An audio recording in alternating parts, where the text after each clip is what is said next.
A paz do Senhor Jesus a todos. Meus irmãos, eu vou fazer uma leitura bíblica no segundo livro dos reis de Israel, no capítulo 4, versículo 8 a seguir. Diz assim o texto bíblico: E sucedeu também um dia que, indo Eliseu a Sunem, havia ali uma mulher rica, o qual o reteve a comer pão. E sucedeu que todas as vezes que passava ali se dirigia a comer pão. E ela disse a seu marido: Eis que tenho observado que este que passa sempre por nós é um santo homem de Deus. Façamo-lhe, pois, um pequeno quarto junto ao muro, e ali ponhamos uma cama, e uma mesa, e uma cadeira, e um candeeiro. E há de ser que, vindo ele a nós, para ali se retirará. Louvado seja o nome do nosso Senhor e Salvador Jesus por esta palavra. Palavra de Deus, palavra que é rica em seus ensinamentos, palavra que tem o poder de tornar o homem e a mulher sábios na presença do Senhor Deus. Nós estamos diante de uma narrativa das mais lindas da Bíblia Sagrada.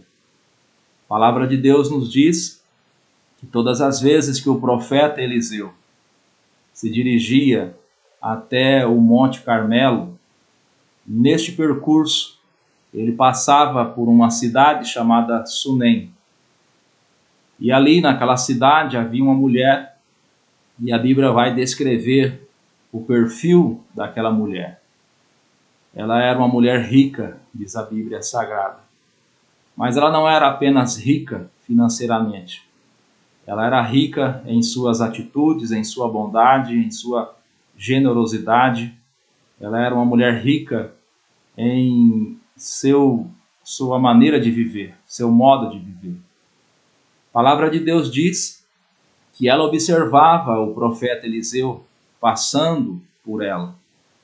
E ela chegou em seu marido, certamente gozava da confiança do seu marido, e ela fez uma proposta ao seu marido e disse: Eu tenho visto este homem passar por nós, e eu vejo que este homem é um santo homem de Deus. Observe que ela usa a expressão eu vejo que este homem que passa por nós é um santo homem de Deus.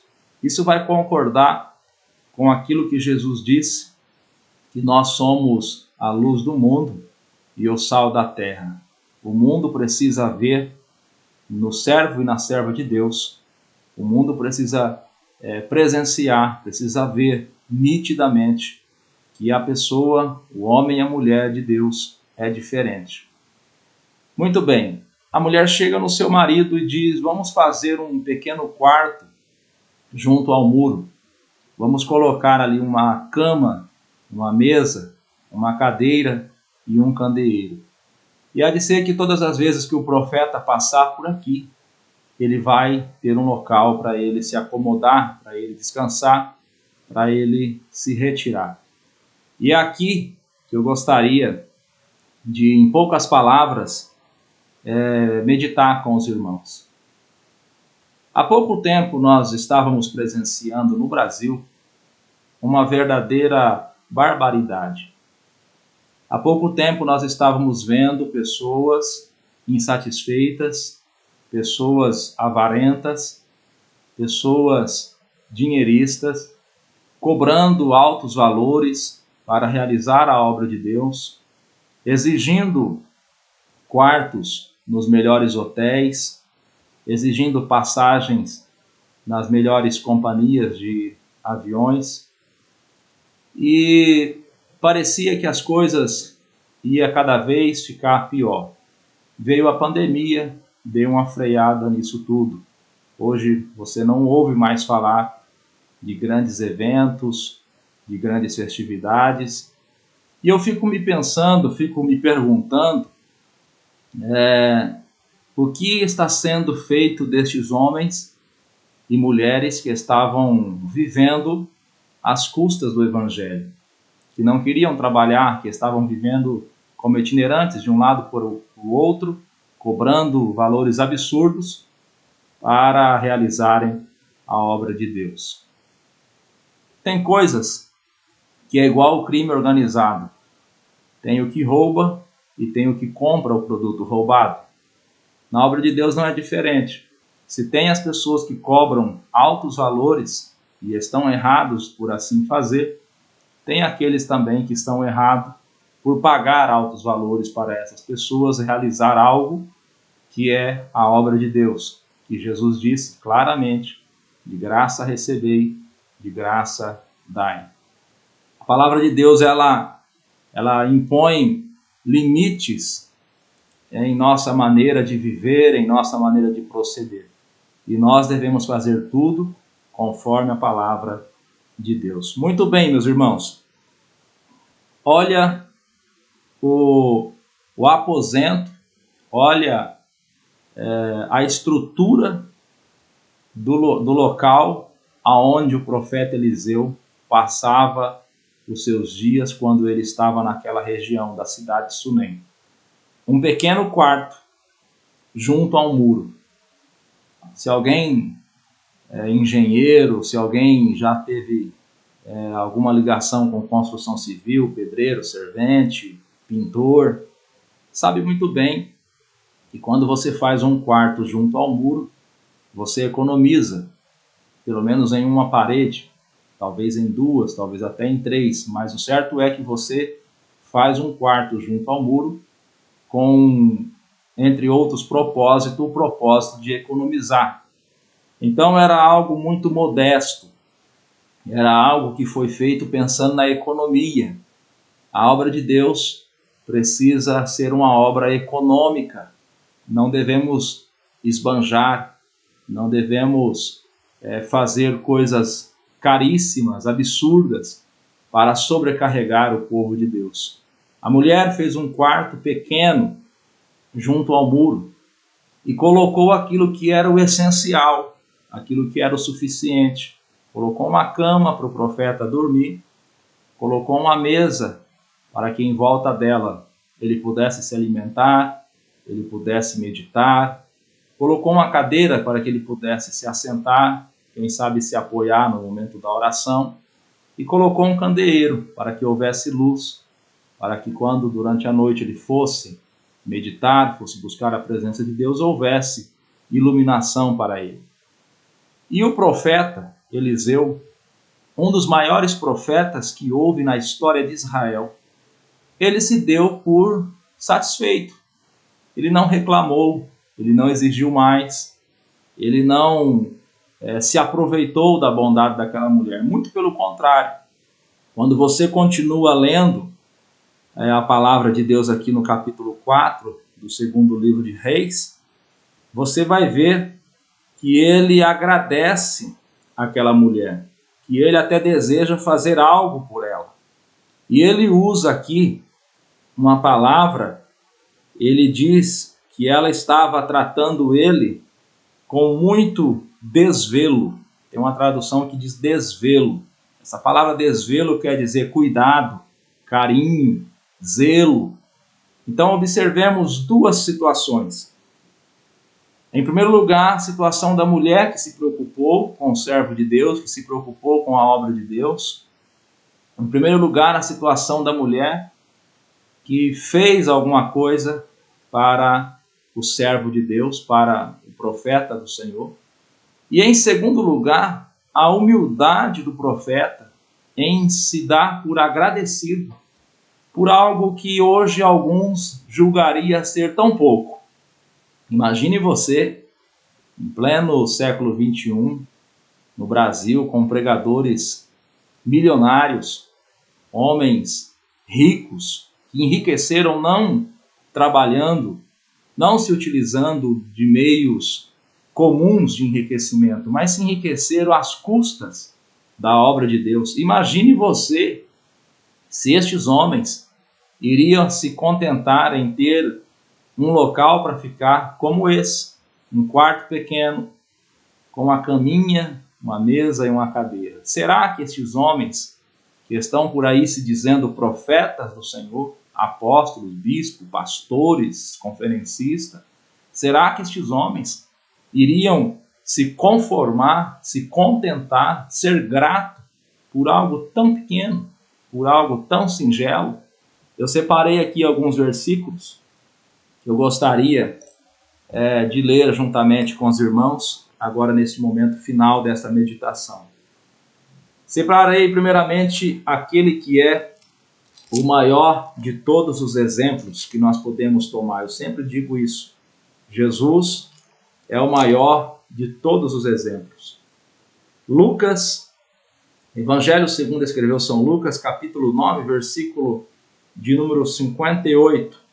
E disse-lhes Jesus: as raposas têm covis, e as aves dos céus ninhos, mas o Filho do Homem não tem aonde reclinar a cabeça. Isso foi o que Jesus disse. O Mestre, por excelência, o Filho de Deus, o maior de todos os profetas, o Messias, o ungido do Senhor, o Salvador do mundo, não tinha aonde reclinar a sua cabeça. Tomemos também, por exemplo, aquilo que o apóstolo Paulo ele ensina em sua primeira carta a Timóteo, capítulo de número 6, versículo de número 8. Deixa eu separar aqui a referência bíblica. Primeira carta de Paulo a Timóteo, capítulo 6, versículo de número 8. Vou ler a partir do versículo 7. Porque nada trouxemos para este mundo, e manifesto é que nada podemos levar dele. Tendo, porém, sustento, e com que nos cobrirmos, estejamos com isso contentes. Mas os que querem ser ricos caem em tentação e em laço, e em muitas concupiscências loucas e nocivas, que submergem os homens na perdição e ruína. Porque o amor ao dinheiro é a raiz de todas as espécies de males. E nessa cobiça, alguns se desviaram da fé e se transpassaram a si mesmo com muitas dores. Mas tomemos aqui, meus irmãos, principalmente o versículo 8. Tendo, porém, o sustento, e com que nos cobrirmos, estejamos com isso contente. Quem está falando aqui?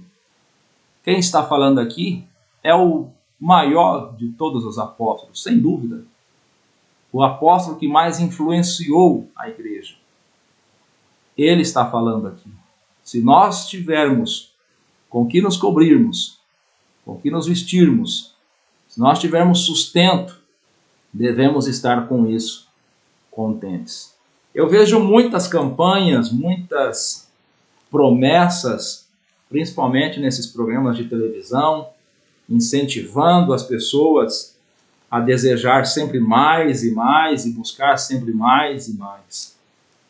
O apóstolo Paulo, escrevendo aos Romanos no capítulo de número 12 e o versículo 16, ele diz assim: sede unânimes entre vós, não ambicioneis coisas altas, mas acomodai-vos às humildes.